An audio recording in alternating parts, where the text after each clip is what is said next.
Mi nombre es Laura y voy a hablar sobre los problemas de los idiomas aquí en los Estados Unidos hoy. So, tell me, how much did it bother you that I began this presentation in a foreign language?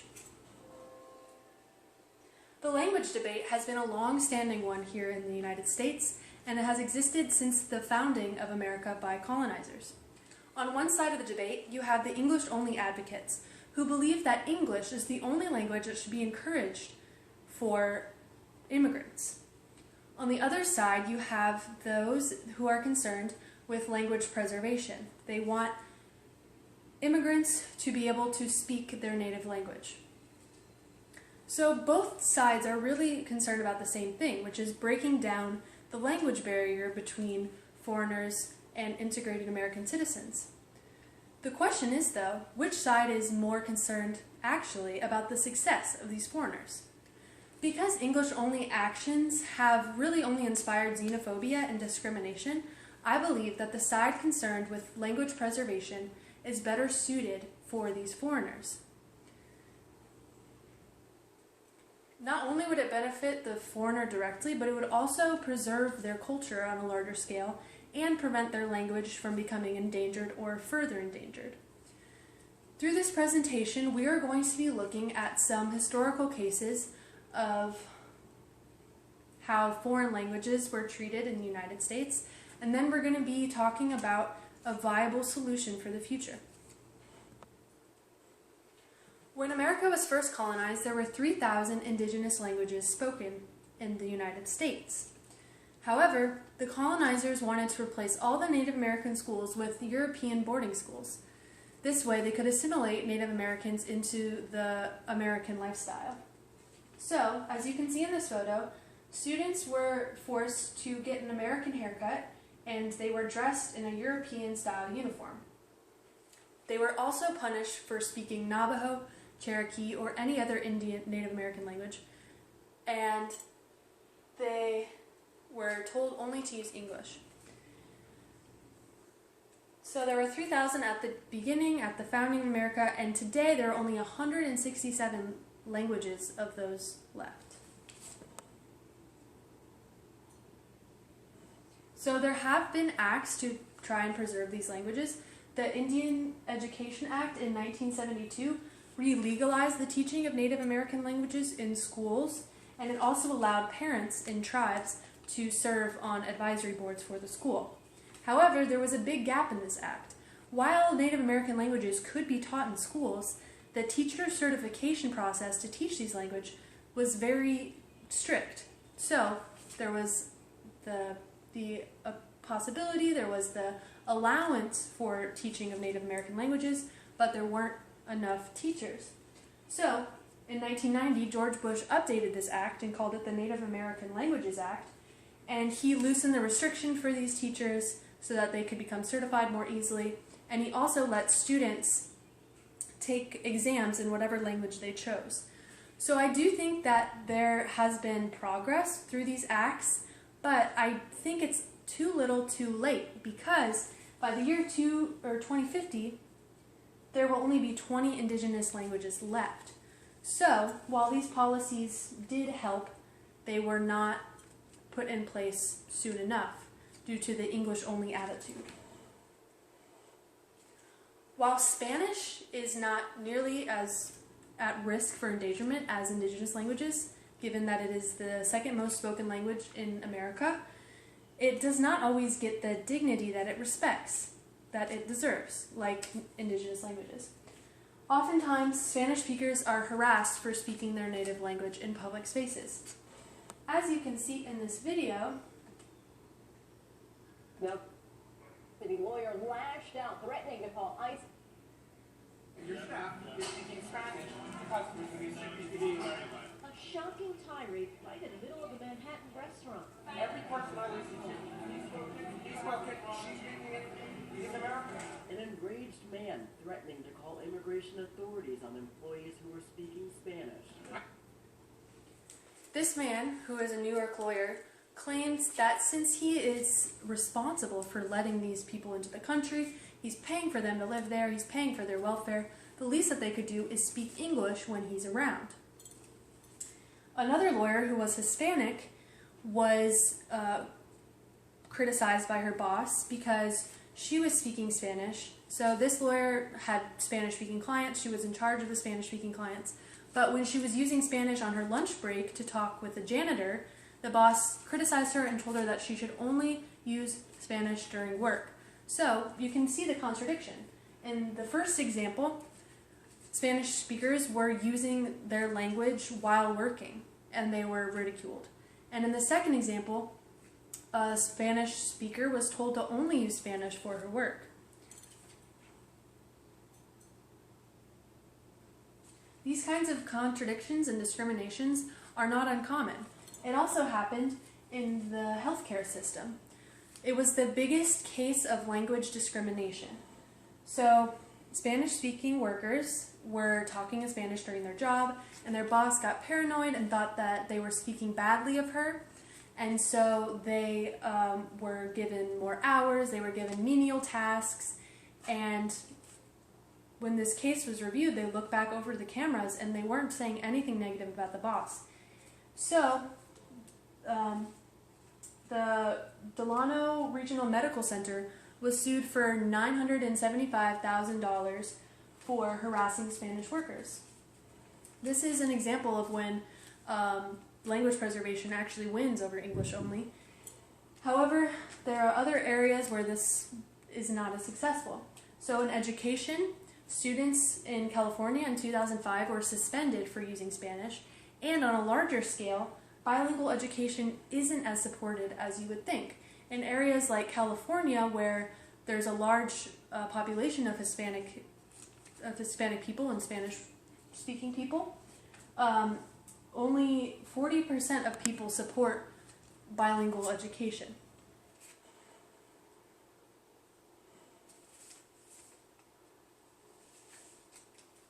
It is believed that this sense of paranoia and discouragement of Spanish is actually linked to the fact that whites will not be the majority in 2045, and so they're scared and they want to make sure that they are able to dominate where they can. And that's according to the Cervantes Institute of Harvard. So, as I said before, Spanish now is the second most spoken language, and before Spanish, it was German, until World War I, when anti-German hysteria arose, and German was widely discouraged across all platforms. Because language is a cultural network, when a culture is under attack or feared, then the language is intrinsically feared and attacked as well. So German was automatically linked to dictatorship and spies, and so, to kind of cover this up, American culture Americanized German culture. Even little things like recipes, sauerkraut became Liberty cabbage, as you can see here, and German fried potatoes became freedom fries. So they essentially colonized the recipes of Germans and made them seem more American. This only escalated with the Trading with the Enemy Act of 1917, where presses were not allowed to publish anything German. This led to German literature being removed from the curriculum, and the number of high school students learning German went from 25% to just 1%. I'll also mention that this was an English-only success, really, because German became the largest minority to speak primarily English. They were afraid of speaking in German, so they adopted English very fast. It seems that even in present-day America, people are unable to untangle foreign violence from foreign language. We see that in the case of the Arabic language. So, post 9/11, Arabs were at a 55% increased likelihood to experience a hate crime. And the majority of these crimes took place when an Arab was speaking Arabic. There's many instances of linguistic discrimination when it comes to Arabic. there was a man named Geraldine Maksumi who was on an airplane. He was on the phone with his uncle talking in Arabic, and he expressed inshallah, which means like, oh my God. It's just an exclamation. And when someone heard that, they got very scared and they asked the man to be removed from the airplane, and he was. There's a term that's been coined called flying while Muslim, which highlights the suffering that many Arabs have to endure every time they want to get on an airplane. It's interesting too, because while Arabic is discouraged in schools, on the streets, in public, it's actually encouraged on a national level. So the American government needs people who speak Arabic to work in militaristic and diplomatic positions. You can see on this man's shirt it says, "The National Guard needs you," and then it has it also in Arabic. This is an example of when, there's a translation, which is good. It's good that a message is being translated into another language. However, in this case, America is only doing that because it'll benefit them and their military.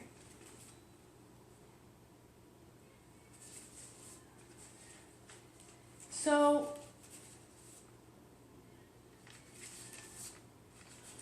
why do people want English only?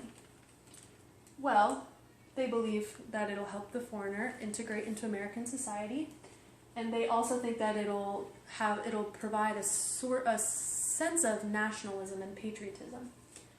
There was a national group organized in 1986 who believed in this, and they took it to Congress. They wanted to make English the national language of America. However, this was denied 2 times.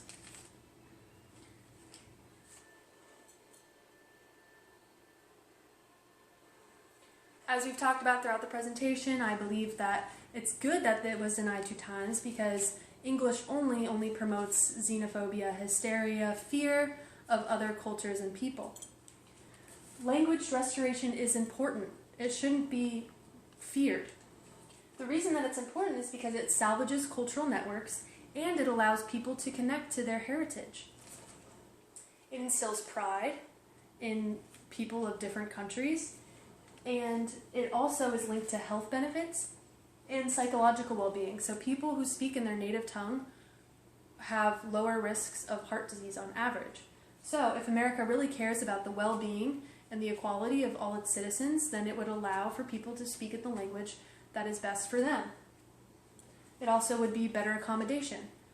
So just imagine if you're going to a foreign country and there's no English anywhere.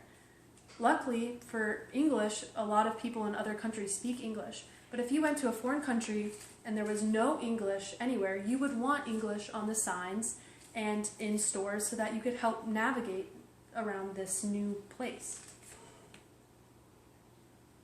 Well, some people might say, well, yeah, that would be cool, language restoration would be good, but it's really hard. Globalization has led English to be the most used language, and there are a lot of non-native speakers of English, so it's easier for communication, it's better, it's easier. Well, language restoration has actually been successful in the past. We can see this with the language of Hawaiian. In the 1970s, Hawaii underwent a language renaissance. This started when a man who was an outsider of Hawaii decided to start a radio show where he would interview older members of the Hawaiian population and hear stories in their language. When this radio show was broadcasted, the younger members of Hawaii wondered to themselves, why can't I understand them? Why can't I understand my own grandparents, my own ancestors? And it sparked this resurgence of Hawaiian language. People began to even sing the songs that their ancestors sung. They began to farm like their ancestors did, and they began to fish like their ancestors did because they wanted that connection to their heritage. More on the side of policy, there were actually 21 Hawaiian immersion schools put in place, and this allowed kids to learn Hawaiian. Even if their parents didn't know Hawaiian, they could still learn it through this school. This school was a really good thing because it increased the number of Hawaiian speakers from 2,000 to 18,000. Now, 18,000 doesn't seem like a lot of speakers, but that's a 900% increase. And these schools are only going to continue and grow, and more generations will learn Hawaiian. And when these kids grow up, they'll be able to speak Hawaiian with their child as well and keep the language alive. So it can happen. How do we achieve language restoration in other ways? So more language policies. I think, again, it's a really good thing that Congress is denying the idea of making English the national language. And also more acts. You know, we saw acts with the indigenous people, but we need more acts and we need them sooner. There also needs to be increased access to language. So UNESCO is actually working on a website where they post scientific information, cultural information, religious information, but they do it in as many languages as possible. This way people have access to the knowledge and they can access that knowledge in whatever language they want, which I think is a really, really cool thing. It would also promote collaboration between people of different languages and backgrounds, and it would definitely lead to language preservation. Some have claimed that there also needs to be a surge of pride in other languages in the media, because most media is in English, and when a character is portrayed as being from another country, they're trying to figure their way out in America. They're not proud of their heritage, or portrayed as being, you know, just as capable of success without learning English. So more languages in the media is another viable solution. So my conclusion: English is not a superior language, as English-only advocates might suggest. In the book Animal Farm, it says that all animals are equal, but some are more equal with others. This can be applied to languages. Everyone says, yeah, all languages are equal, but in actuality, English is more equal than the others. It's taught more, it's enforced more, but I believe we need to balance out the powers of languages here in America so that there's actual freedom and actual equality, which is what we preach. I believe that freedom of speech should include freedom of language, so that all people from all backgrounds coming to America, feel appreciated, accommodated, respected, and most of all, at home. Danke.